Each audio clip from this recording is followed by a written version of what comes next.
Hello and welcome to your weekly reading, Aries. The first card that we have for you this week is the Lovers card.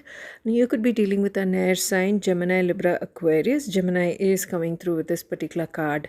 Now, with the Lovers card, I see options here, love, harmony. Obviously, lovers does mean love, but it is also a multiple choice. You have a choice in love, but it also means the strength of two.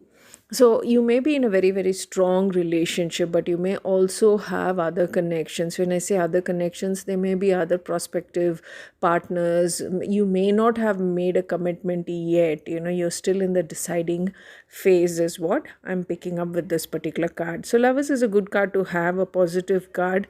I personally do not like this card because I prefer the Two of Cups, even Six of Cups, Ten of Cups, those kind of cards. Lovers, usually for me, it kind of adds a little bit of negativity where you have multiple choices and the clear choice is not very clear at times. So that's your first card, the Lovers card. The second card that we have for you this week is the Ace of Pentacles.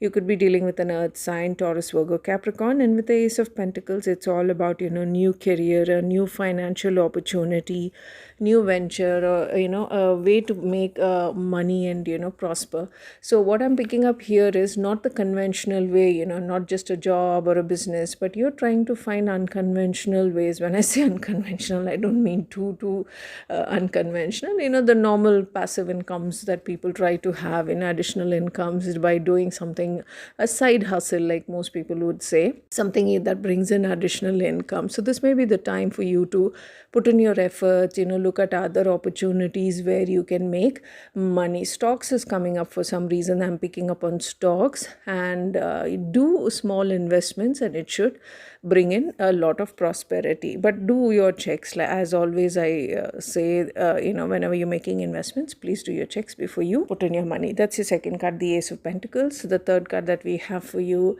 this week is the Queen of Swords. So the Queen of Swords, with the Queen of Swords, you could be dealing with an air sign, Gemini, Libra, Aquarius, or an earth sign, Virgo. For some reason, I do have Virgo coming in very, very strongly here. You could be dealing with somebody who's all in their head. This is somebody who's been through shit in their life and they've come out with lot of experience and they know what they're doing. This is somebody you don't usually mess with. The Queen of Swords is someone you should not mess with ever, and this could be a love interest or somebody around you who might be an advisor. So that's your reading for this week, Aries. Bye-bye.